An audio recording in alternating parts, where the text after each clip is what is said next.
Mr Speaker, the Prime Minister spoke on behalf of all Australians last week when he condemned the highly offensive and false image published by a senior official of the People's Republic of China, the PRC. There's been much media coverage since, so I don't plan to add my own personal commentary, but incidents like last week do give rise to something else, and that is the need for national unity. The Australia-China relationship is under strain, and as we tackle the challenges that lie ahead, it is important we do so from a position of strength. And a part of that strength is our unity as a nation, unity that we require on three fronts. Firstly, politically, the Liberal National Government and the Labor opposition should be as one when it comes to addressing the China question. There have been conflicting messages from the Leader of the Opposition and his shadow ministry since last week, but I believe the thinking members of the Labor Party know what's at stake here, and I encourage them to impress on their leadership the need for bipartisanship when it comes to addressing the China question. Second, we need unity between government and business. Politics and economics are intertwined.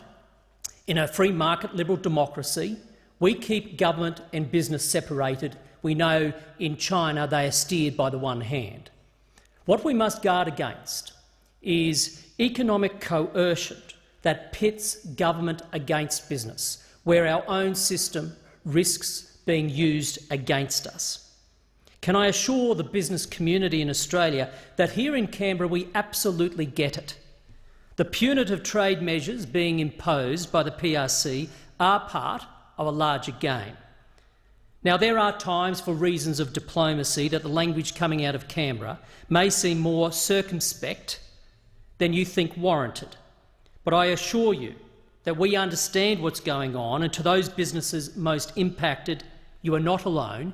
Your government is looking and continues to look at ways where we can assist. We are, of course, ensuring, as best we can, that the international rules of trade are honoured, that we take action against unfair practices, that we work with industry to diversify markets, that we activate existing free trade agreements and negotiate new ones, that we build stronger supply chains and improve our sovereign capabilities. But as businesses, if you think we're missing the point, if you think there's something we should be doing better, we are a democracy. Please proactively engage with your own members of parliament. We're on your side, and only by working together can we navigate our way through the current issues.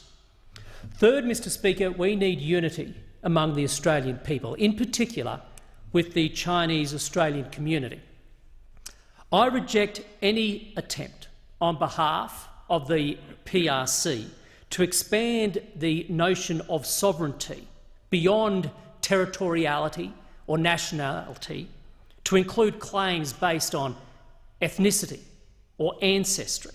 In other words, the PRC does not speak for our 1.2 million Chinese Australians.